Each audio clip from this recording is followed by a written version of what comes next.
Hello students, welcome to triple A bright academy. Students, हम अपनी weekly current affair series को continue करते हुए आज कवर करेंगे 10 से 16 जनवरी के करंट अफेयर्स। सभी इंपॉर्टेंट पॉइंट को अच्छे से कवर करने की कोशिश करेंगे। अगर हमसे जुड़े रहना चाहते हैं, do subscribe our channel, press the bell icon. So start करते हैं पहली इंपॉर्टेंट न्यूज़ से। तो हमारे पास पहली इंपॉर्टेंट न्यूज़ है प्रवासी भारतीय दिवस को लेकर। देखिए, प्रवासी भारतीय हम किनको बोलते हैं? जो भारत से प्रवास कर या भारत से शिफ्ट कर कहीं दूर जाकर सेटल हो गए हैं, तो उनको लेकर हम एक डे ऑब्जर्व करते हैं 9 जनवरी हर साल। ठीक है। सो इस बार का जो प्रवासी भारतीय दिवस है, उस बार इस चीफ गेस्ट किसको बुलाया गया? तो इस बार जो चीफ गेस्ट बुलाया गया वो बुलाया गया प्रेसिडेंट ऑफ सूरीनाम, जिनका नाम है संतोकी। ठीक है। सूरीनाम एक कंट्री है that is in south America, जिसमें पर कैपिटा इनकम काफी हाई है। बहुत बड़े लेवल पर आपको देखने को मिलेंगे रेन फॉरेस्ट यहाँ पर। तो यहाँ के जो हमारे पास करंट प्रेसिडेंट है संतोकी, वो इंडियन ओरिजिन से, इनके जो फैमिली थी वो हमारे पास कभी ना कभी इंडिया में ही रहा करती थी। तो अब ये जाकर सूरीनाम में सेटल हो गए और नाउ ये प्रेसिडेंट बने हैं सूरीनाम के। अब यहाँ पर थीम भी याद रखिएगा, जो प्रवासी भारतीय दिवस की थीम रही वो रही कॉन्ट्रीब्यूटिंग टू द आत्मनिर्भर भारत। ये कुछ पॉइंट्स हैं जो आपसे किसी भी एग्जाम में पूछे जा सकते हैं। अब क्वेश्चन, 9 जनवरी को प्रवासी भारतीय दिवस क्यों मनाया जाता है? रीजन सुनिएगा। क्योंकि महात्मा गांधी जो है साउथ अफ्रीका में अपना कैरियर सेटल करने के बाद वापस भारत आए थे 9 जनवरी 1915 को। That's why it's observed as Pravasi Bharatiya दिवस। दादा अब्दुल्ला नाम के, याद रखिएगा, दादा अब्दुल्ला नाम के एक पर्सन ने उन्हें इनवाइट किया था कि आप साउथ अफ्रीका आइए और उनके रिलेटिव के लिए केसेस को हैंडल कीजिए। तो ये सारे के सारे पॉइंट जो भी हमने यहाँ डिस्कस किए वो आपको पता होने चाहिए। चलिए आपसे क्वेश्चन पूछ लेता हूँ मैं, एक सिंपल सा question subjected to Mahatma Gandhi. Mahatma Gandhi से रिलेटेड एक सिंपल सा क्वेश्चन पूछूंगा। Mahatma Gandhi ancestral home known as today, जो महात्मा गांधी का पैतृक घर है उसको आज की डेट में किस नाम से जाना जाता है? जल्दी से कमेंट सेक्शन में कमेंट करके बताइए।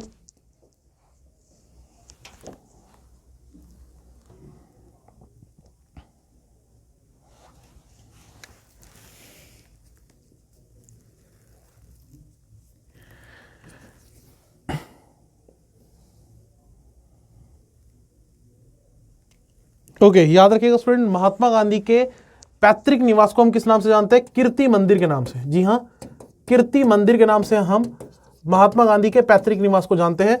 ठीक है। तो ये चीज आप याद रखिएगा, किसी भी पेपर में ये क्वेश्चन पूछा जा सकता है। नेक्स्ट हमारे पास milestone achieve by ministry of earth sciences. MOES means ministry of earth sciences. तो इन्होंने स्टूडेंट क्या किया है, हमारे पास फ्लैश फ्लड गाइडेंस सर्विसेज जो है वो अवेल कराना शुरू कर दी थी लास्ट ईयर। इनको बहुत अच्छे से इंप्लीमेंट कर दिया है। ये फ्लैश फ्लड के बारे में बताएगा। फ्लैश फ्लड का मतलब जो एकदम से जो फ्लड आते हैं, और ये सर्विस इंडिया किसको प्रोवाइड करेगा? अपनी कंट्री के लिए तो है ये सर्विस, लेकिन बांग्लादेश, भूटान, नेपाल एंड श्रीलंका जो हमारे नेबरिंग कंट्रीज हैं उनको भी इंडिया ये flash flood guidance service provide करेगा। इससे हजारों लोगों की जान बचाई जा सकेगी। इसके अलावा मिनिस्ट्री ऑफ अर्थ साइंसेज के हमारे पास कुछ इंपॉर्टेंट इनिशिएटिव्स हैं जिनको लेकर आपको पेपर में क्वेश्चन पूछा जा सकता है, जैसे कि अक्रोस। ठीक है। अक्रोस की फुल फॉर्म है atmospheric and climate research modelling observing system and services, OSMART। OSMART here means oceanic services, modeling application, resources and technology, PACER, polar and cryosphere research, SAGE that is seismology and geoscience research। ठीक है। Next is reach out. तो ये कुछ चीजें जो हैं आपने याद रखनी है। ये 5 मेजर स्कीम है मिनिस्ट्री ऑफ अर्थ साइंसेज की, तो इनके बारे में एक बार अच्छे से पढ़ लीजिएगा। जब भी मैं बात करता हूं स्टूडेंट एनवायरमेंट की और इस फ्लड्स वगैरह की, तो यहाँ पर ये जो काम हुआ है इस सब में हमारे पास कंट्रीब्यूशन दिया गया है किसके द्वारा? एक organisation, international organisation, world meteorological organisation द्वारा। WMO नाम की संस्था ने हमारे पास ये फ्लैश फ्लड गाइडेंस सिस्टम बनाने में इंडिया की हेल्प की है। सो जब भी मैं बात करता हूँ वर्ल्ड मेट्रोलॉजिकल ऑर्गेनाइजेशन WMO की, सो ये 1950 में बनी एक ऑर्गेनाइजेशन है जिसका हेडक्वार्टर जिनीवा में है। World meteorological organisation headquarter is at Geneva, Switzerland. ठीक है। चलिए आपसे मैं क्वेश्चन पूछ लेता हूं, सिंपल सा क्वेश्चन हमारे पास कि हमारे पास वर्ल्ड मेट्रोलॉजिकल डे कब ऑब्जर्व किया जाता है? वर्ल्ड मेट्रोलॉजिकल डे कब ऑब्जर्व किया जाता है?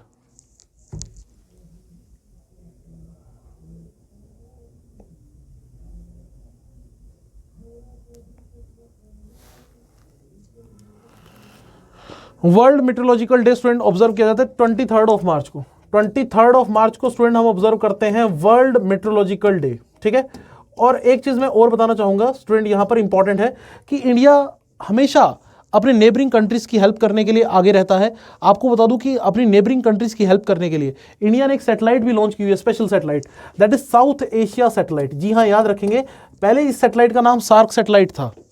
पहले सैटेलाइट का नाम सार्क सैटेलाइट था, लेकिन पाकिस्तान ने इससे ऑप्ट आउट किया, तो इसका नाम रखा गया साउथ एशिया सैटेलाइट। ओके, और इसमें स्टूडेंट आपको बता दूं कि सैटेलाइट का ऑफिशियल नेम क्या है, GSAT-9। ठीक है, सैटेलाइट का जो ऑफिशियल नेम है दैट इज GSAT-9, और इसको साउथ एशिया सैटेलाइट के नाम से भी जाना जाता है। तो ये भी इंडिया ने अपनी नेबरिंग कंट्री की हेल्प करने के लिए कहीं ना कहीं डेवलप की है। ठीक है स्टूडेंट, तो ये चीज आप याद रखिएगा। नेक्स्ट हमारे पास acquisition of Columbia Asia hospitals by MHEPL। देखिए हुआ क्या है कि कंपटीशन कमीशन ऑफ इंडिया, ये हमारे पास एक गवर्नमेंट ऑर्गेनाइजेशन है जिसका काम मार्केट में कंपटीशन को स्टेबलाइज और फेयर रखना होता है। तो उसने अलाउ कर दिया है कि हमारे पास जो इंडियन हॉस्पिटल की चेन है that is Manipal health enterprises private limited, ये एक्वायर कर सकती है हमारे पास किसको, Colombia Asia hospitals private limited, CAHPL। ठीक है, और इस एक्विजिशन के बाद हमारे पास ये MHEPL ये देश की दूसरी सबसे बड़ी हेल्थ केयर चेन बन चुकी है आफ्टर द अपोलो हॉस्पिटल्स। देखिए थोड़ा सा मैं आपको कंपटीशन कमीशन ऑफ इंडिया के बारे में बताना चाहूंगा। इसका काम रहता है मार्केट में कंपटीशन को फेयर बनाए रखना। तो पहले तो आप CCI का बेसिक जो है वो याद रखिएगा। CCI 2003 में एस्टेब्लिश हुई एक संस्था है जिसके करंट चेयरपर्सन कौन है। इसके करंट चेयरपर्सन आप नाम याद रखेंगे, सिंपल सा क्वेश्चन हमारे पास किसी भी एग्जाम में पूछा जा सकता है, अशोक गुप्ता। अशोक गुप्ता। तो ये तो बात हुई CCI की, कंपटीशन कमीशन ऑफ इंडिया की। ठीक है, इसके अलावा अपोलो हॉस्पिटल की अगर मैं बात करूं तो ये कहां से ऑपरेट करते हैं, चेन्नई से ऑपरेट करते हैं। ठीक है, चेन्नई में इन हॉस्पिटल्स का हेडक्वार्टर है, और इसके हेड की अगर मैं बात करूं तो PC रेड्डी, इसके फाउंडर और करंट चेयरपर्सन अपोलो हॉस्पिटल के PC रेड्डी। ये भारत की सबसे बड़ी हॉस्पिटल चेन है अपोलो हॉस्पिटल। ठीक है, सो ये चीज़ आप याद रखिएगा, इससे रिलेटेड हमारे पास। चलिए हमारे पास मेडिकल प्रोफेशन की बात हो रही है, डॉक्टर्स की बात हो रही है। तो देखिए जितना भी मेडिकल स्ट्रक्चर हम स्ट्रॉन्ग कर ले, लेकिन जब तक अच्छे डॉक्टर्स नहीं होंगे तब तक सिस्टम स्टेबलाइज नहीं हो पाएगा। पैसा आप कितना भी खर्च सकते हैं, लेकिन अच्छे डॉक्टर्स का होना बहुत ज़रूरी है, और भारत में अच्छे डॉक्टर्स की कमी नहीं है। ठीक है, ये इंडिया का सौभाग्य है कि अच्छे डॉक्टर्स की भारत में कमी नहीं है। तो मैं आपसे क्वेश्चन पूछ लेता हूं, आप मुझे कमेंट सेक्शन में कमेंट करके बताइए कि नेशनल डॉक्टर्स डे कब ऑब्जर्व किया जाता है। नेशनल डॉक्टर्स डे कब ऑब्जर्व किया जाता है। ठीक है, भारत के अंदर नेशनल डॉक्टर्स डे कब ऑब्जर्व किया जाता है।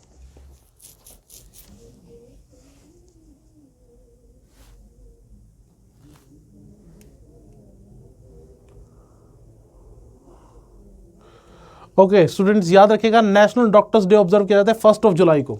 ठीक है, नेशनल डॉक्टर्स डे, बहुत सिंपल क्वेश्चन मैंने आपसे पूछा, 1 जुलाई को ये ऑब्जर्व किया जाता है इन the memory of doctor BC Roy. ठीक है, हमारे इंडिया के एक जाने माने डॉक्टर हुआ करते थे वेस्ट बंगाल से, डॉक्टर BC रॉय। उनकी याद में हर साल 1 जुलाई को हम ऑब्जर्व करते हैं नेशनल डॉक्टर्स डे। नेक्स्ट हमारे पास डेवलपमेंट ऑफ परशुराम कुंड। देखिए हमारे पास क्या है कि ध्यान सुनिएगा, सेंट्रल गवर्नमेंट ने यहां पर 37 करोड़ रुपीस एलोकेट किए हैं for the development of Parshuram Kund pilgrimage site.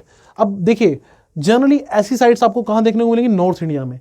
ये क्वेश्चन स्पेशल इस वजह से हो जाता है कि हमारे पास भगवान परशुराम का जो कुंड है, ठीक है, ये कहां पर है, दैट इज इन अरुणाचल प्रदेश। अरुणाचल प्रदेश एक ऐसी स्टेट है जहां पर मैक्सिमम क्रिश्चियन पॉपुलेशन देखने को मिलेगी।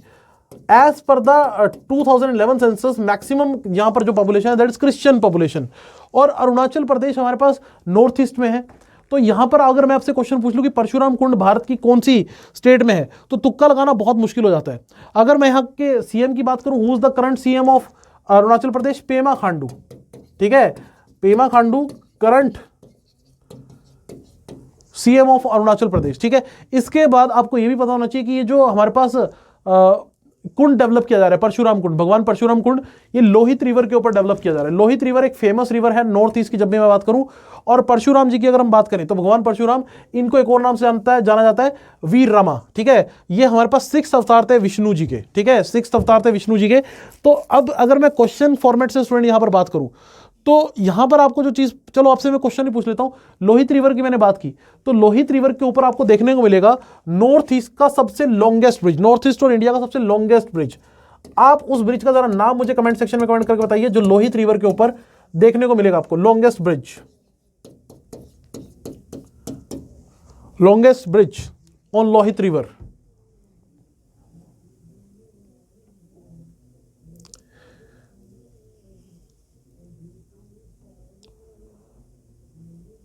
ओके स्टूडेंट, आपको देखने को मिलेगा यहां पर स्टूडेंट भूपेन हजारिका ब्रिज। जी हां, आपको मैं बता दूं कि भूपेन हजारिका जो ब्रिज है, ठीक है, वो नॉर्थ ईस्ट में है, अरुणाचल प्रदेश के एरिया को कनेक्ट जरूर करता है। ठीक है, Bhupen Hazarika bridge, sorry, Bhupen Hazarika bridge, जो कि नॉर्थ ईस्ट में सबसे लॉन्गेस्ट ब्रिज में से एक कंसिडर किया जाता है, लोहित रिवर के ऊपर आपको देखने को मिलेगा।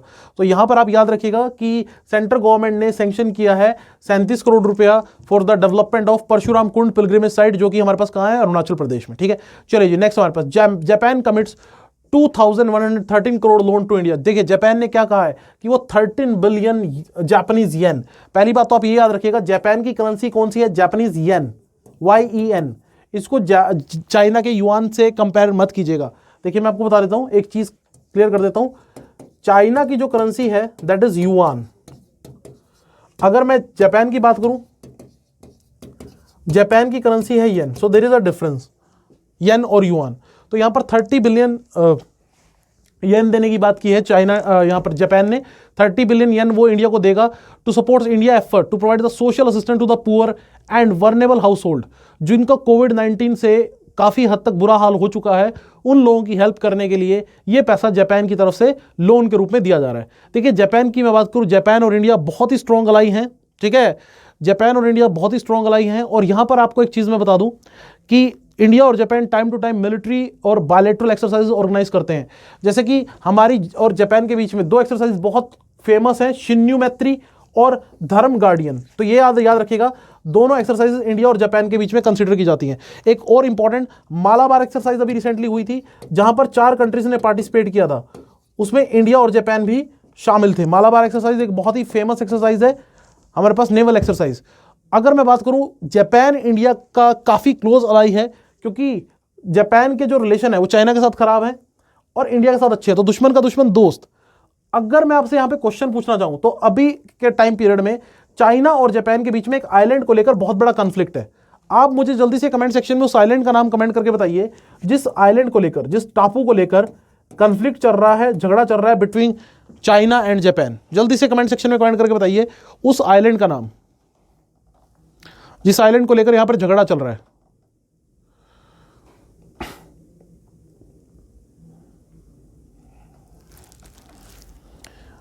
Okay, so the correct answer is Senkaku island. जी हां, करेक्ट आंसर याद रखिएगा,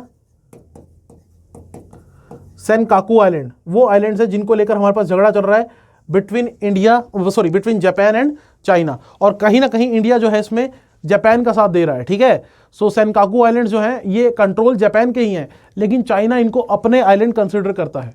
नेक्स्ट हमारे पास बुक आई है making of a journal a Himalayan echo. तो देखिए स्टूडेंट, हमारे एक बहुत ही बहादुर सिपाही लेफ्टिनेंट जनरल कौनशेम हिमालयन सिंह, इन्होंने ये बुक लिखी है। ठीक है, a Himalayan echo, making a journal a Himalayan echo. इसको हमारे पास रिलीज किसने किया, नजमा हेपतुल्ला ने। अब याद रखिएगा डॉक्टर नजमा हेपतुल्ला कौन है, she is the governor of Manipur, ये गवर्नर है मणिपुर की। तो इन्होंने एक बुक रिलीज की है, तो पेपर में सीधा सीधा क्वेश्चन आ सकता है। ठीक है, कि हमारे पास making of a journal Himalayan echo ये बुक किसने लिखी, तो that is by lieutenant general Konsam. अच्छा, हिमालय की बात यहां पर कहीं ना कहीं आ गई, तो अभी रिसेंटली हिमालय न्यूज में था। ठीक है, हिमालय को इंग्लिश में किस नाम से जानते हैं हम, माउंट एवरेस्ट। हिमालय को हम किस नाम से जानते हैं, माउंट एवरेस्ट। पहला क्वेश्चन तो आप ये याद रखना, मैंने पिछले वीडियोस में बताया कि माउंट एवरेस्ट का नाम किसके नाम पर पड़ा, एक British geographer sir George Everest के नाम पर। याद रखिएगा, सर जॉर्ज एवरेस्ट के नाम पर हिमालय का नाम पड़ा।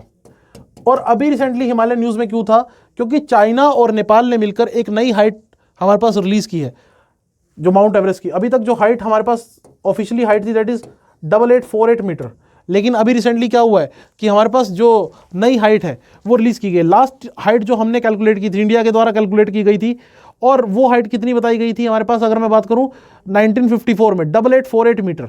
ठीक है, 8848 मीटर 1954 में इंडिया के सर्वे ऑफ इंडिया ने हाइट कैलकुलेट की थी। चलिए मैं आपसे क्वेश्चन पूछ लेता हूं, कितना इसमें एडिशन हुआ है, न्यू हाइट कितनी बताई गई है as per China and Japan.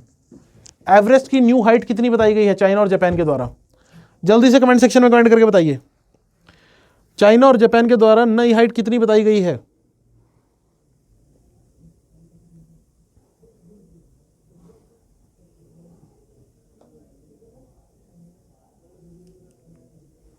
Okay, China और जापान ने जो माउंट एवरेस्ट की नई हाइट रिलीज की है दैट इज 8848.86 मीटर, यानी कि उन्होंने 86 सेंटीमीटर पहले से ज्यादा हाइट बताई है।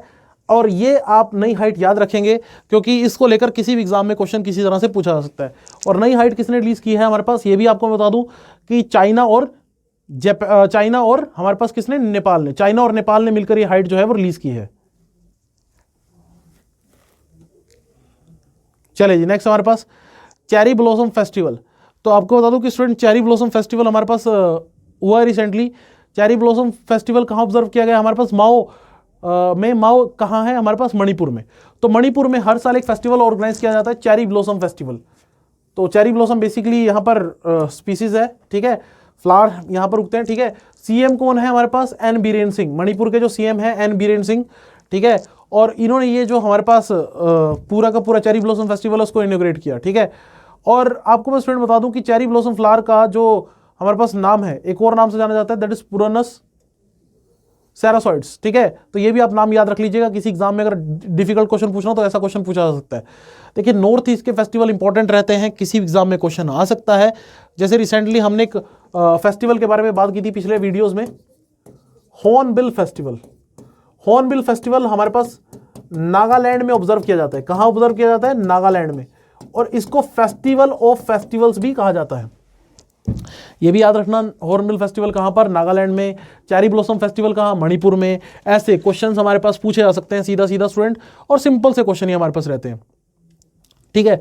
चलिए मैं आपसे क्वेश्चन पूछ लेता हूं, cherry blossom considered as national flower of which major Asian economy. हाँ जी, cherry blossom flower considered as national flower of which major Asian economy, कौन से एशियाई देश के अंदर हमारे पास चेरी ब्लॉसम फ्लावर को नेशनल फ्लावर का दर्जा प्राप्त है। जल्दी से कमेंट सेक्शन में कमेंट करके बताइए।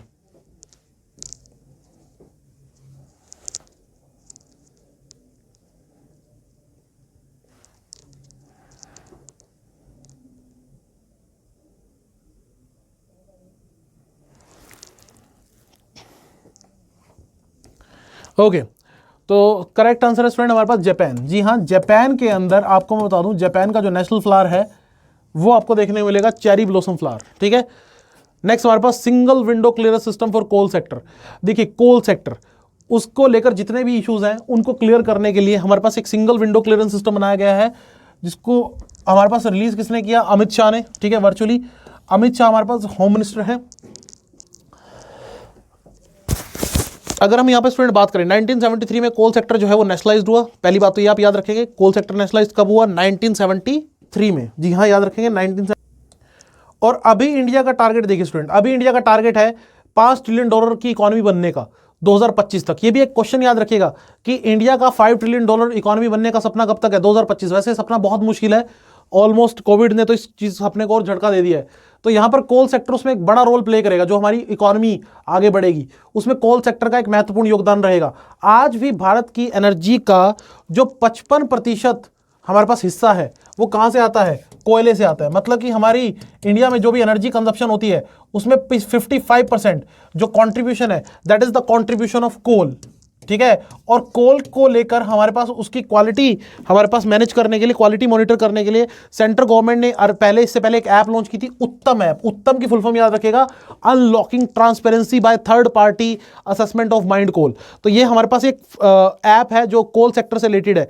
देखिए कोल को लेकर अगर मैं बात करूं, 4 तरह की कोयले की प्रकार होती है, ठीक है, एंथ्रासाइट, बिटुमिनस, लिग्नाइट एंड पीट। जी हाँ, कोयले की 4 प्रकार होती है, ठीक है, वो भी आप याद रखेंगे, that is anthracite, bituminous, lignite and पीट। तो ये 4 प्रकार का कोयला आपको देखने को मिलेगा, ठीक है। इसमें से बेस्ट होता है एंथ्रासाइट और सबसे खराब होता है पीट।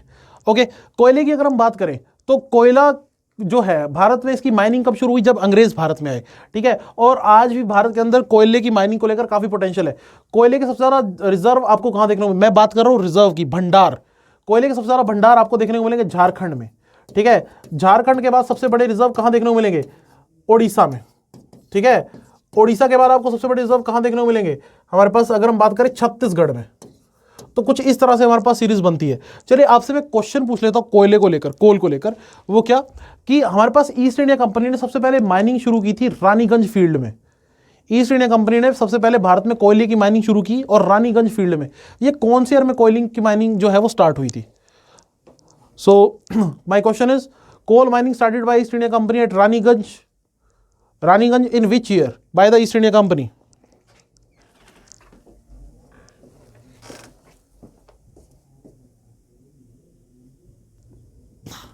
ओके, करेक्ट आंसर है स्टूडेंट हमारे पास 1774। करेक्ट आंसर है 1774।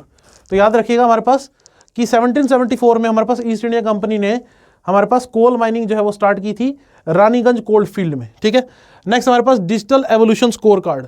डिजिटल एवोल्यूशन स्कोर कार्ड आया है हमारे पास 2020, जिसको डेवलप किया है हमारे पास टफ्ट यूनिवर्सिटी ने। यहां पर आप देखिएगा कि इंडिया का जो रैंक रहा है डिजिटल एवोल्यूशन स्कोर कार्ड में वो कितना रहा है, पेपर पॉइंट में सीधा सीधा question, that is India ranked at 4th position. ठीक है, यहां पर याद रखिएगा इंडिया का रैंक क्या रहा, 4th। टॉप किसने किया इस रैंक को? इस रैंक को टॉप किया हमारे पास चाइना ने। टॉप किसने किया? चाइना ने। सेकंड नंबर पे रहा अजरबैजान और थर्ड नंबर पे रहा इंडोनेशिया। सो आपसे दो क्वेश्चन पूछे जा सकते हैं कि डिजिटल एवोल्यूशन स्कोर कार्ड में इंडिया का रैंक क्या रहा, 4th, और टॉप किसने किया? चाइना ने। देखिए over the period of time India ने अपने मोबाइल इंटरनेट को डबल किया है और 350 मिलियन स्मार्टफोन इंडिया ऐड कर देगा 2023 तक, ऐसा एक्सपर्ट्स का मानना है। तो over the period of time digital India जो है वो इनिशिएटिव काम कर रहा है और बहुत कुछ इंडिया में चल रहा है। आपसे मैं यहां पर एक क्वेश्चन पूछना चाहूंगा। अभी रिसेंटली हमारे पास डिजिटल इंडिया अवार्ड्स दिए गए थे, डिजिटल इंडिया अवार्ड दिए गए थे 2020। उसमें हमारे पास एक ऐप थी सहायता ऐप, जिसका मेन ऑब्जेक्टिव था बैंक अकाउंट्स में डायरेक्ट पैसा ट्रांसफर करना। तो सहायता ऐप में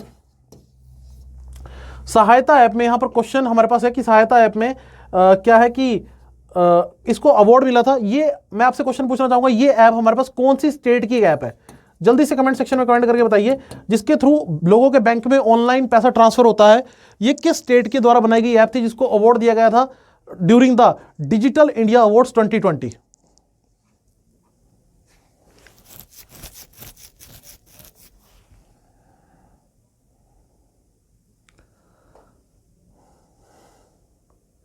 सो ये हमारे पास कौन सी स्टेट की ऐप थी? That is the app of Bihar state. ठीक है, कौन सी स्टेट की ऐप थी? बिहार स्टेट की हमारे पास ये ऐप थी। आपने सीधा सीधा क्वेश्चन हमारे पास याद रखना है, ये क्वेश्चन हमारे पास इंपॉर्टेंट हो जाता है। ठीक है, चलिए जी नेक्स्ट हमारे पास कमेटी फॉर एडमिनिस्ट्रेशन ऑफ कोविड-19 वैक्सीन। देखिए हमारे पास क्या हुआ है कि गवर्नमेंट ऑफ इंडिया ने आर.एस. शर्मा, ये इससे पहले हमारे पास ट्राई के चेयरमैन रह चुके हैं, telecom regulatory authority of India के चेयरमैन रह चुके हैं, अब नहीं है। इनको लेकर एक कमेटी कंस्टिट्यूट की है जिसका काम रहेगा हमारे पास कोविड-19 वैक्सीन को एडमिनिस्ट्रेट करना। आपको बता दूं कि इससे पहले सेंट्रल गवर्नमेंट ने कमेटी कंस्टिट्यूट की थी फॉर द डिस्ट्रीब्यूशन ऑफ कोविड-19 vaccine to oversee the distribution, और उस कमेटी को कौन लीड कर रहे थे? Doctor V K. पॉल। ये दो क्वेश्चन याद रखना, एडमिनिस्ट्रेशन को लेकर जो हमारे पास कमेटी है उसको लीड कर रहे हैं आर.एस. शर्मा। डिस्ट्रीब्यूशन को लेकर जो कोविड-19 की वैक्सीन की डिस्ट्रीब्यूशन को लेकर जो कमेटी बनी थी उसको लीड कर रहे हैं डॉक्टर वी.के. पॉल। और यहां पर देखिएगा कि इंडिया ने क्या कहा है कि Indian council of medical research की जो टीम है वो हमारे पास इंडिया की नेबरिंग कंट्रीज की हेल्प करेगी। जैसा कि मैंने अभी आपको वीडियो में कुछ टाइम पहले ये भी बताया था कि इंडिया अपनी नेबरिंग कंट्रीज की लगातार हेल्प करता है। जब मैं बात करता हूं यहां पर आईसीएमआर की, Indian council of medical research, ये बहुत ही महत्वपूर्ण संस्था है स्टूडेंट, जिसके करंट डायरेक्टर जनरल है बलराम भार्गवा।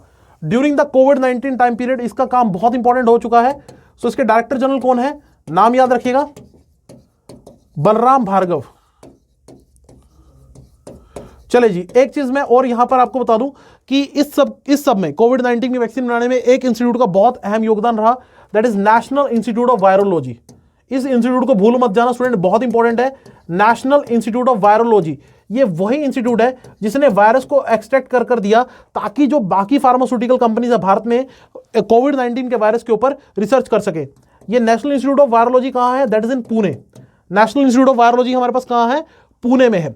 चलिए आपसे मैं क्वेश्चन पूछ लेता हूं इसी से जुड़ा हुआ। Indian council of medical research, इसकी कई सारी लैब्स हैं, उनमें से हमारे पास इंस्टीट्यूट है that is national institute of pathology. आप जल्दी से मुझे कमेंट सेक्शन में कमेंट करके बताइए student, national institute of pathology कहां पर स्थित है? नेशनल इंस्टीट्यूट ऑफ पैथोलॉजी ये भारत में कहां पर स्थित है? जल्दी से कमेंट सेक्शन में कमेंट करके बताइए। Okay, that is one of the important question right now. So national institute of pathology आपको कहां देखने को मिलेगा? तो ये देखने को मिलेगा स्टूडेंट आपको दिल्ली में। नेशनल इंस्टीट्यूट ऑफ पैथोलॉजी आपको कहां देखने को मिलेगा? ये देखने को मिलेगा आपको दिल्ली में। और नेशनल इंस्टीट्यूट ऑफ वायरोलॉजी आपको कहां देखने को मिलेगा? That is in Pune. Okay, next news है हमारे पास स्टूडेंट, एक बुक आई है, बुक का नाम है gazing eastwards of the Buddhist monks and revolutionaries in China. So ये बुक किसने लिखी है? हमारे पास जानी मानी हिस्टोरियन रोमिला थापर जी ने। रोमिला थापर पंजाब यूनिवर्सिटी चंडीगढ़ से पढ़ी हुई हैं और इन्होंने कई सारी हिस्ट्री को लेकर इंपॉर्टेंट बुक्स लिखी हैं। और आपको बता दूं कि जो एनसीईआरटी इस बुक यूज करती हैं तो उसमें भी इनका कंट्रीब्यूशन बहुत अहम है। ठीक है, एनसीईआरटी है मींस आपने सुना ही होगा नाम, national council for education research and training. So एक बहुत ही इंपॉर्टेंट एंटिटी भारत में जो एजुकेशन को इंपार्ट करती है। एनसीईआरटी हमारे पास एस्टैब्लिश हुई थी 1961 में। NCERT establish in the year 1961। And do remember student one of the important point that इसका जो मोटो है, एनसीईआरटी का मोटो क्या है? ठीक है, एनसीईआरटी का मोटो एक बहुत इंटरेस्टिंग मोटो है, लाइफ इटर्नल। मोटो है हमारे पास लाइफ इटर्नल थ्रू लर्निंग। ठीक है, लाइफ इटर्नल थ्रू लर्निंग। चलिए मैं आपसे इसी से रिलेटेड एक क्वेश्चन पूछ लेता हूं, आप मुझे कमेंट सेक्शन में कमेंट करके बताइएगा कि हमारे पास ये जो मोटो है लाइफ इटर्नल थ्रू लर्निंग, ठीक है, ये हमारे पास कौन से उपनिषद से लिया गया है? ये कौन से उपनिषद से लिया गया है? आप कमेंट सेक्शन में कमेंट करके बताइए।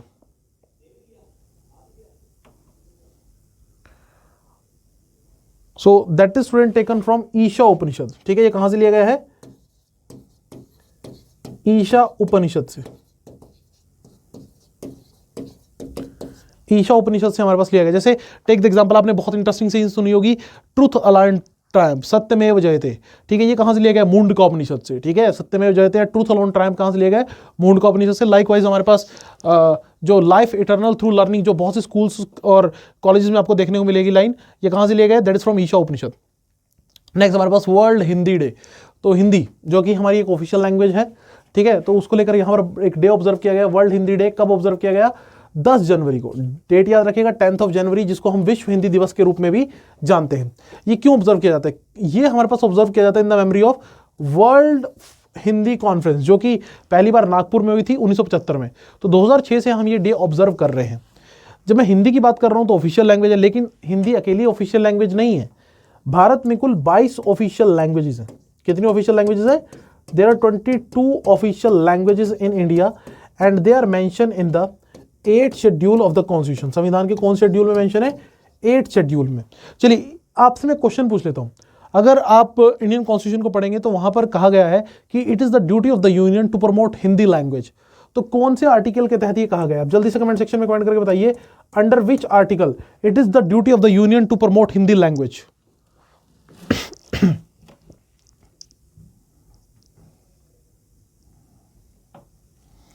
So that is under the article 351। कौन सा आर्टिकल? Article number 351। ठीक है, चलिए जी नेक्स्ट हमारे पास रिवैम्प्ड वुमेन एंटरप्रेन्योरशिप प्लेटफॉर्म। तो हमारे पास फ्रेंड आप ध्यान सुनिएगा, 2017 में नीति आयोग ने वुमेन एंटरप्रेन्योरशिप को प्रमोट करने के लिए एक प्लेटफॉर्म लॉन्च किया था। ठीक है, और अब उस प्लेटफॉर्म को एक तरह से रिवैम्प करके फिर से इनोवेटिव तरीके से लॉन्च किया है। लेकिन इस बार खास बात यह है, फ्लिपकार्ट भी इसमें जुड़ गया है। तो फ्लिपकार्ट और नीति आयोग ने मिलकर लॉन्च किया है वुमेन एंटरप्रेन्योरशिप प्लेटफॉर्म। ऑल्दो ये नीति आयोग का 2017 का प्रोग्राम हमारे पास चल रहा है ताकि वुमेन एंटरप्रेन्योर्स आगे आए और हमारी इकोनॉमी को और ज्यादा बूस्ट मिल सके। सो नीति आयोग की जब भी मैं बात करता हूं, national institution for transforming India, और इसके जो सीईओ हैं उनको लेकर अभी रेलवे के एग्जाम में क्वेश्चन पूछा गया था। सीईओ कौन है? अमिताभ कांत। सीईओ कौन है? अमिताभ कांत। ठीक है, और वाइस चेयरमैन कौन है? हमारे पास राजीव कुमार। तो ये पॉइंट्स बेसिकली याद रखिएगा। फ्लिपकार्ट की जब मैं बात करता हूं, फ्लिपकार्ट में 81% शेयर होल्डिंग आपको देखने को मिलेगी किसकी? वॉलमार्ट की। ठीक है, 81% शेयर किसके हैं? वॉलमार्ट के। वॉलमार्ट एक यूएसए की कंपनी है, तो बेसिकली इसी लिहाज से फ्लिपकार्ट एक यूएस ओन्ड कंपनी आप कह सकते हैं। ठीक है, चलिए मेरा क्वेश्चन आप लोगों से ये है कि फ्लिपकार्ट एक बड़ी हमारे पास कंपनी है ई कॉमर्स को लेकर। So who is the current CEO of Flipkart? Flipkart के करंट सीईओ कौन है? जल्दी से कमेंट सेक्शन में कमेंट करके बताइए कि who is the current CEO of Flipkart?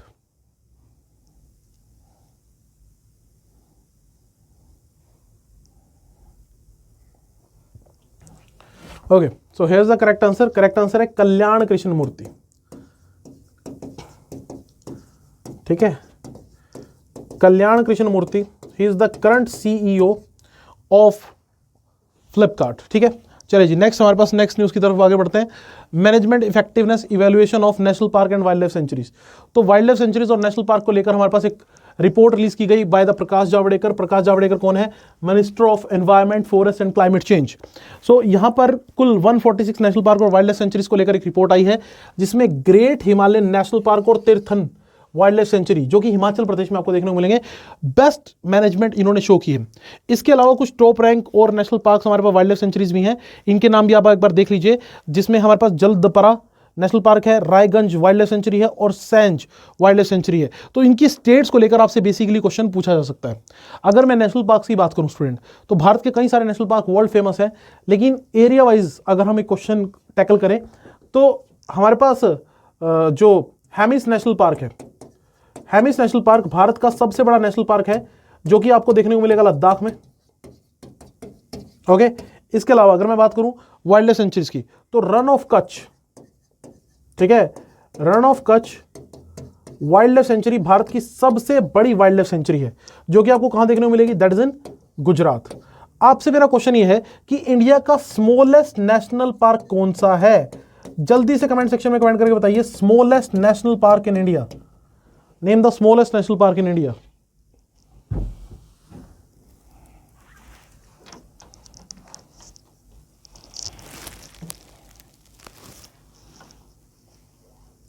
Okay, smallest national park in India की अगर मैं बात करूं तो वो कौन है हमारे पास? South button national park.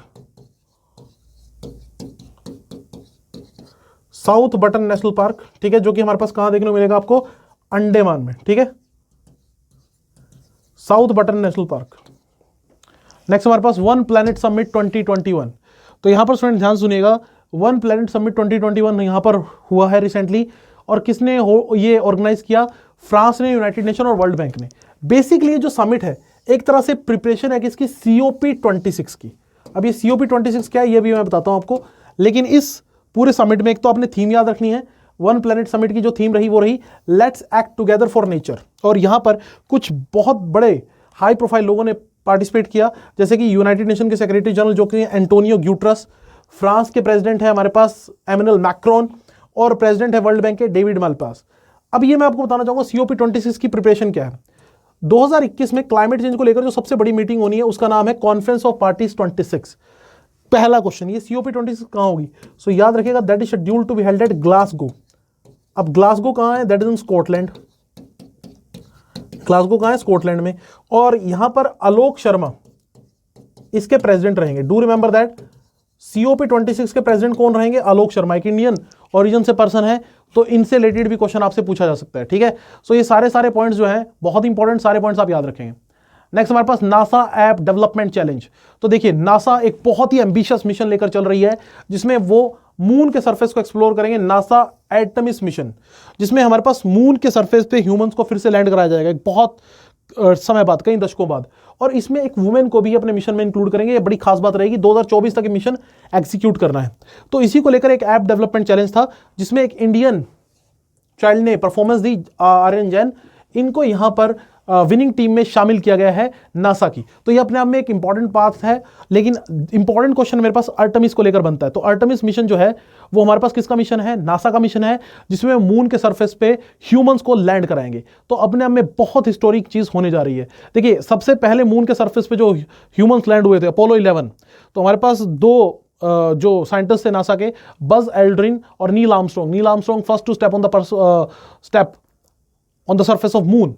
तो अब मेरा क्वेश्चन यहां पर जो बन जाता है, मैं आपसे यही क्वेश्चन पूछूंगा, नासा और इसरो मिलकर, हमारी जो स्पेस एजेंसी है उसका नाम है इसरो, सो नासा और इसरो मिलकर एक सिंथेटिक अपर्चर रेडार पे काम कर रहे हैं।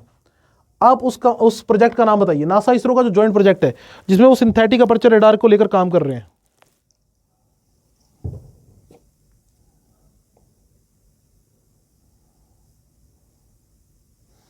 हाँ जी, करेक्ट आंसर है स्टूडेंट हमारे पास निसार। करेक्ट आंसर है मेरे पास NISAR. NASA ISRO synthetic aperture radar, ये हमारे पास दोनों का एक जॉइंट प्रोजेक्ट है, जिसमें दोनों मिलकर एक हमारे पास सिंथेटिक अपर्चर रेडार को डेवलप करेंगे। नेक्स्ट हमारे पास नेशनल यूथ डे 2021। तो भारतीय युवा दिवस कब मनाया जाता है? इंपॉर्टेंट क्वेश्चन, जनवरी 12 को किसकी याद में? Swami Vivekananda, great personality from the India, ठीक है। सो इनकी याद में हम हर साल 12 जनवरी को ऑब्जर्व करते हैं नेशनल यूथ डे। ये फेमस कब हुए? देखिए वैसे तो कई सारी चीजें इनसे जुड़ी हुई, लेकिन सबसे इंपॉर्टेंट है इनकी स्पीच जो कि दी गई थी parliament of the world religion, जो कि कहां हुआ था? शिकागो में। ईयर याद रखिएगा, बहुत इंपॉर्टेंट है, 1893। और यहां पर इस स्पीच को देते हुए इन्होंने हिंदुज्म को पूरे वर्ल्ड में इंट्रोड्यूस किया था। इन्होंने आगे चलकर हमारे पास रामकृष्ण मिशन की स्थापना भी की, जो कि एक बहुत इंपॉर्टेंट ऑर्गेनाइजेशन थी ड्यूरिंग द फ्रीडम स्ट्रगल। आपसे मैं क्वेश्चन यहां पर पूछना चाहूंगा कि हमारे पास who is the teacher of Swami Vivekananda? Swami Vivekananda के टीचर का या गुरु का नाम आप कमेंट सेक्शन में कमेंट करके बताइए।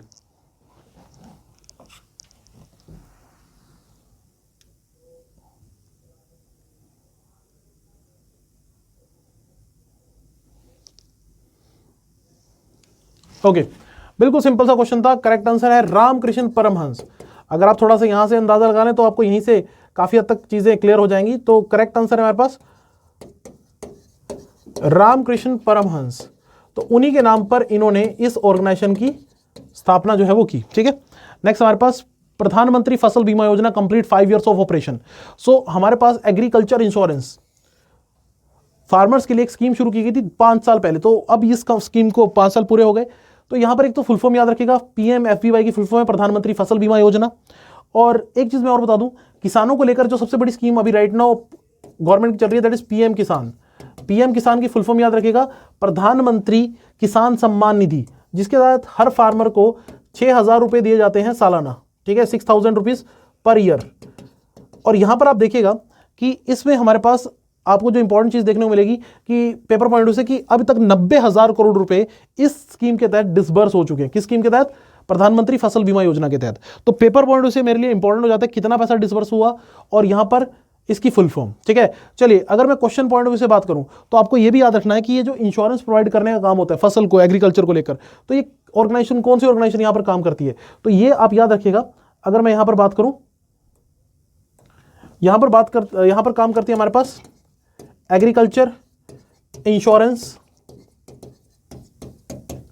कंपनी ऑफ इंडिया लिमिटेड, ठीक है। तो ये वो एंटिटी है जो इंश्योरेंस को लेकर काम करती है, एग्रीकल्चर इंश्योरेंस को लेकर।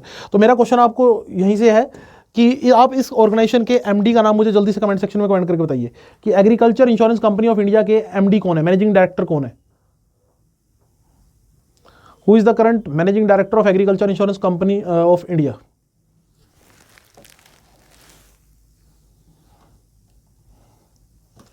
ओके, करेक्ट आंसर है student RK Poddar. Correct answer है हमारे पास RK पोद्दार, ठीक है। चलिए जी, नेक्स्ट हमारे पास sea vigil 21 largest coastal defence exercise. देखिए स्टूडेंट, सी विजिल 21 हमारी जो कोस्ट लाइन है, तट रेखा जिसको हिंदी में बोलते हैं, वो लगभग 7500 kilometre, to be precise 7516 kilometre long. तो इसको लेकर हमने एक डिफेंस एक्सरसाइज परफॉर्म की, दैट इज सी विजिल 21। तो बेसिकली अपनी डिफेंस की प्रिपरेशन को यहां पे चेक किया गया और बहुत इंपॉर्टेंट एक्सरसाइज है, लार्जेस्ट कोस्टल डिफेंस एक्सरसाइज आप इसे कह सकते हैं। हमारी जो 13 कोस्टल स्टेट्स और यूनियन टेरिटरीज हैं, वहां पर ये एक्सरसाइज जो है वो परफॉर्म की गई। अगर मैं स्टूडेंट बात करूं तो अल्टीमेटली ये फ्यूचरिस्टिक पॉइंट ऑफ व्यू से एक इंपॉर्टेंट एक्सरसाइज थी जो यहां पर कंडक्ट की गई है। इंडियन नेवी की अगर मैं बात करूं तो इंडियन नेवी के करंट एडमिरल कौन है? करमबीर सिंह, ठीक है। इंडियन नेवी के करंट एडमिरल कौन है? करमबीर सिंह। और इंडिया में सबसे लॉन्गेस्ट कोस्ट लाइन किस स्टेट की है? तो state with longest coast line that is Gujarat. Paper में क्वेश्चन आ जाता है कि इस राज्य की सबसे लंबी तट रेखा है, तो गुजरात की सबसे लंबी तट रेखा है भारत में। चलिए इसी से रिलेटेड मैं क्वेश्चन पूछ लेता हूं, longest coast line in the world, हाँ जी, किस कंट्री की सबसे लंबी तट रेखा है? Longest coast line in the world, जल्दी से कमेंट सेक्शन में कमेंट करके बताइए किस कंट्री की सबसे लंबी कोस्ट लाइन है पूरे वर्ल्ड में?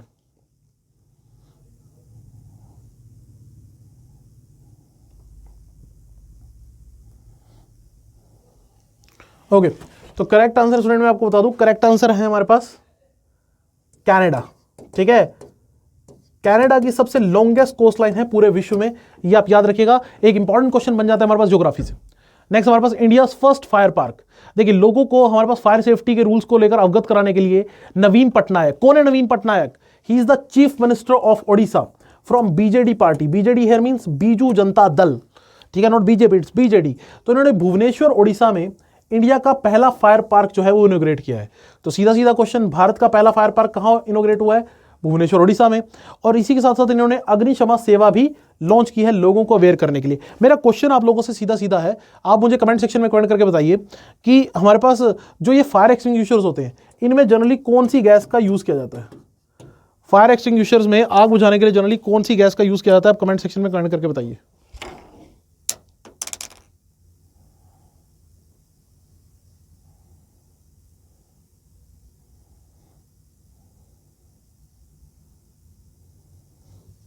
Okay, so the correct answer is CO2, carbon dioxide. Correct answer है मेरे पास CO2। नेक्स्ट हमारे पास collaboration to stockpile a global ebola vaccine. देखिए, इबोला एक डेडली डिसीज कंसीडर की जाती है, ठीक है, उसको लेकर वैक्सीन जो है वो एक तरह से स्टॉक पाइल की जा रही है, इकट्ठा की जा रही है, क्योंकि कल को हो सकता है इबोला भी अपना प्रकोप दिखा दे, तो उससे पहले ही हम क्या करें, अपने आप को प्रिपेयर कर रहे। तो इबोला एक RNA वायरस है, राइबोन्यूक्लिक एसिड, ठीक है, और यहां पर 4 बड़ी लीडिंग एजेंसी जैसे यूनिसेफ, WHO, रेड क्रॉस, ये सब मिलकर हमारे पास इबोला की वैक्सीन को स्टोर करेंगी, ठीक है, स्टॉक पाइल करेंगी। और इसके लिए फाइनेंशियल असिस्टेंस कहां से आएगी? गावी से। गावी मैंने आपको बताया था, global alliance for vaccination and immunisation. ये ऑलरेडी मैं पिछली वीडियोस में डिस्कस कर चुका हूं, अगर आपने नहीं पता तो आप पिछली वीडियो जरूर देखिए। अगर मैं यहां पर स्टूडेंट बात करूं यहां पर इबोला की, तो इबोला का जो नाम है वो एक्चुअली एक रिवर से ओरिजिनेट हुआ है। ये भी एक जूनोटिक डिसीज है। जूनोटिक डिसीज क्या होती है? जो जानवरों से ह्यूमन में ट्रांसमिट होती है, उनके लिए हम वर्ड यूज करते हैं स्टूडेंट जूनोटिक डिसीज, ठीक है, जो जानवरों से ह्यूमन में डिसीज ट्रांसमिट होती है, जूनोटिक डिसीज।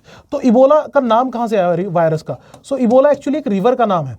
अब मेरा क्वेश्चन आप लोगों से यही है कि इबोला रिवर आपको कौन सी कंट्री में देखने को मिलेगी? कमेंट सेक्शन में कमेंट करके बताइए कि इबोला रिवर आपको कौन सी कंट्री में देखने को मिलेगी।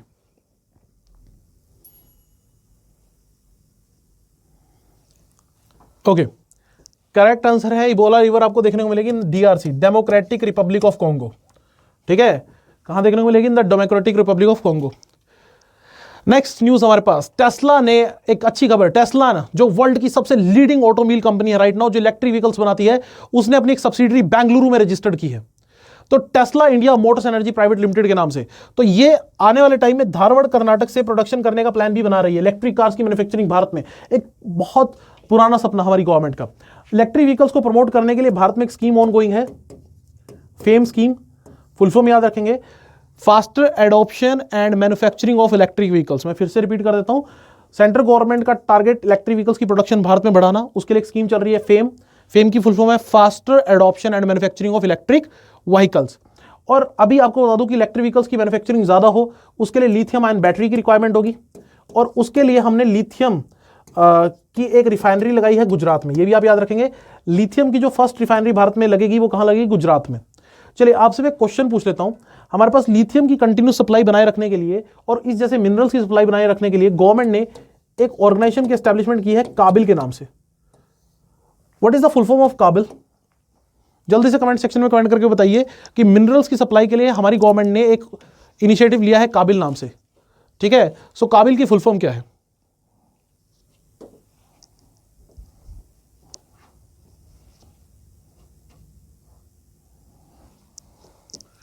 ओके, काबिल की फुल फॉर्म की अगर मैं बात करूं, that is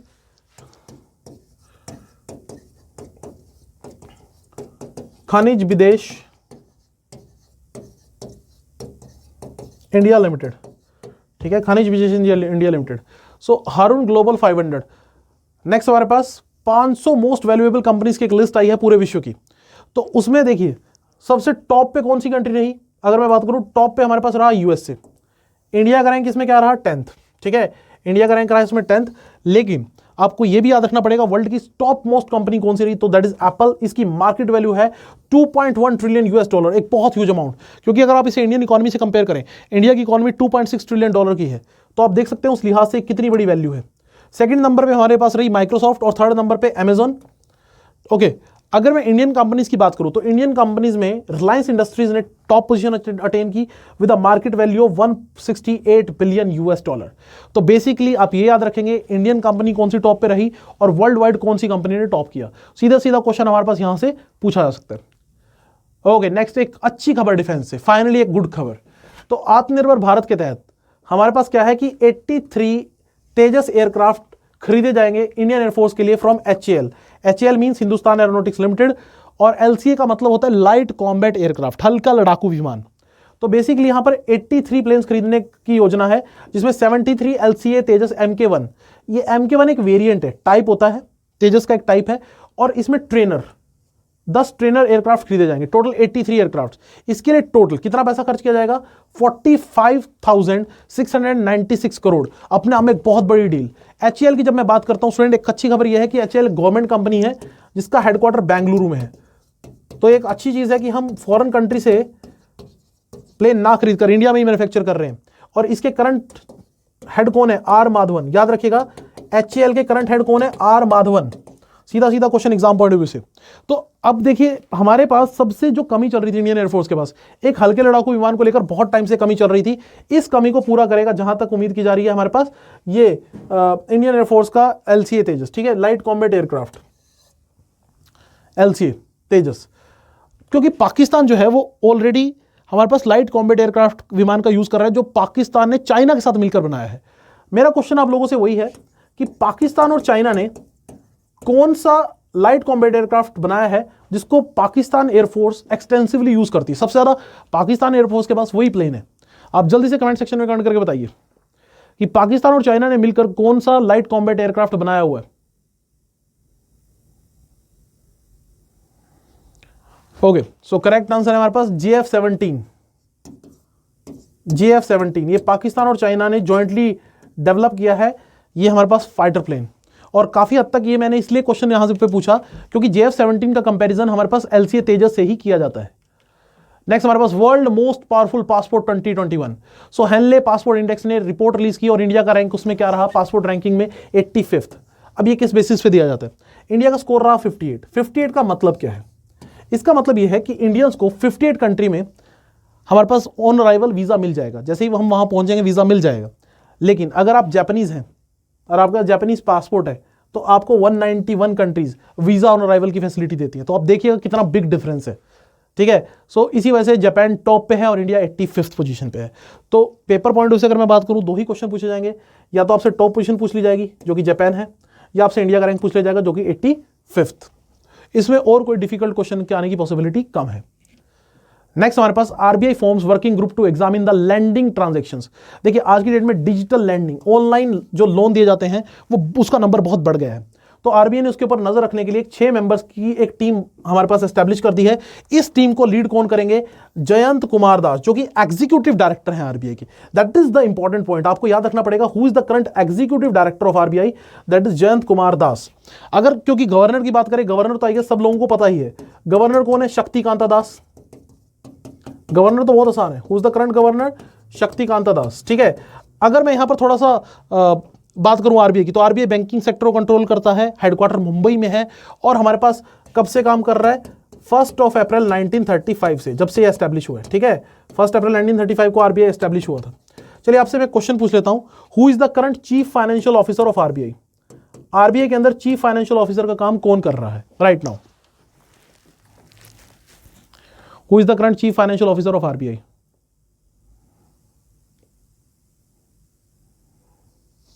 okay, correct answer है सुधा बालकृष्णन।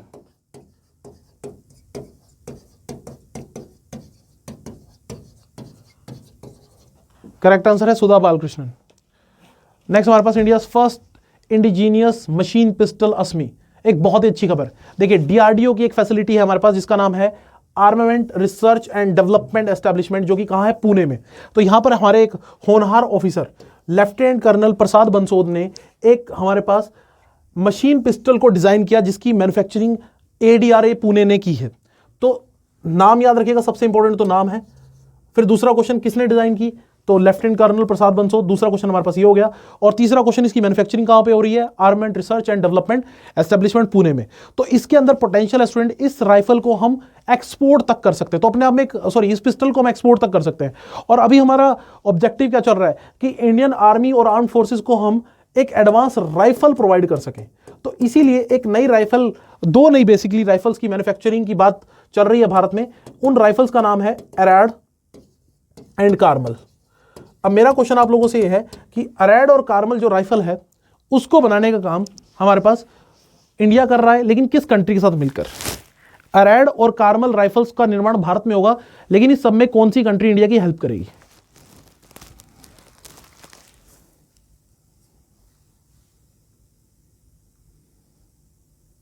ओके, करेक्ट आंसर है इजराइल। तो Israel make in India initiative के तहत हमारी हेल्प करेगा इन 2 राइफल्स को मैन्युफैक्चर करने में। Okay, last news for the day. So Indian army ने सेलिब्रेट किया वेटरन डे 14 जनवरी को, ठीक है, और किसकी याद में? In the memory of field marshal K M. Cariappa ji. K M. Cariappa जो थे वो पहले फर्स्ट कमांडर इन चीफ थे इंडियन आर्मी के, जो रिटायर हुए थे 14 जनवरी को। आपको मैं बता दूं कि इंडियन आर्मी डे कब ऑब्जर्व किया जाता है। सो ये भी आप याद रखिएगा, इंडियन आर्मी डे ऑब्जर्व किया जाता है 15 जनवरी को, और ये भी के.एम. करियप्पा की याद में ही ऑब्जर्व किया जाता है, ठीक है। और इसी मौके पर हमारे जो एडमिरल है, जैसा कि मैंने आपको थोड़ी देर पहले वीडियो में बताया भी था, करमबीर सिंह, उन्होंने एक सॉन्ग लॉन्च किया स्वर्णिम विजय वर्ष, किसकी याद में? 1971 में जो भारत विजय रहा था उसकी याद में, ठीक है। तो ये सारे पॉइंट्स आप याद रखिएगा, इंडियन आर्मी डे याद रखिएगा और इंडियन हमारे पास वेटरन डे आप याद रखिएगा। तो ये थे स्टूडेंट हमारे पास लास्ट वीक के करंट अफेयर्स। आशा करता हूं आपको सब अच्छे समझ आया होगा। हमारे साथ जुड़े रहिए, do subscribe our channel. Thank you, have a nice day.